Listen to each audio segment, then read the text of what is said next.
What's the good word there, fellers and fellettes? This is Jeff, and this is my son's 1985 Dodge D150 pickup truck. We bought this vehicle about 6 months ago, maybe a slight bit longer.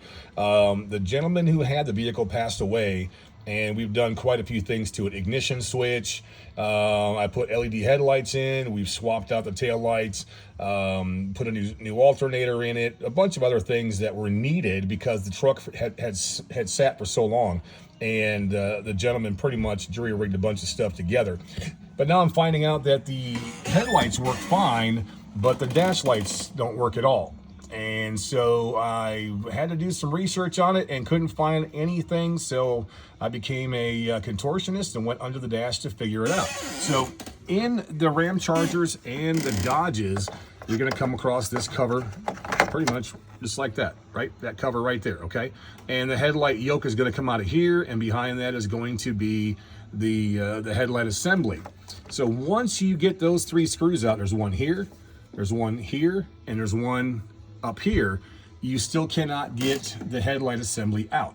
So you're gonna have to kind of get up under the truck a little bit with your hands, go behind the parking brake, which is, you can get your hand up here and access the headlight switch itself, but it's gonna be sitting just like this, right? The plug will be on the upside, and you're gonna find this on the bottom side. Well, on the bottom side is going to be this spring right here, right where my thumb is.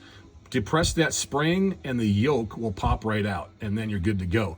Then you're gonna be left with this sitting behind the dash, but behind that is going to be a little set screw just like this, and that is going to be what's holding the headlight switch in place into the dash plate itself. Once you unthread that, then the whole assembly will fall, and it's going to get you to right about here, and you won't be able to go any further. So you'll have to take a flat-headed screwdriver or a trim tool or something along those lines. Be careful using a flat-headed screwdriver, only because you might short something out. You don't want to do that. So if you have trim tools, I suggest using those. Pry the plug off, and it will come out in your hand. Excuse me. So my plug was very dirty. I mean, it was cake full of a bunch of stuff in here, but I also noticed the contact right there is quite corroded. And who knows how long this truck was sitting. I know in the time that we lived in Tennessee, I passed this truck for the 9 years that we've lived here, and it's never moved a day in its life. However, we were able to get lucky and knew somebody who bought the entire property and the vehicles, and I bought this vehicle from him. So I'm gonna go ahead and clean the contact on here, but I did order a new headlight switch from O'Reilly's to put in, and that should fix it. Excuse me.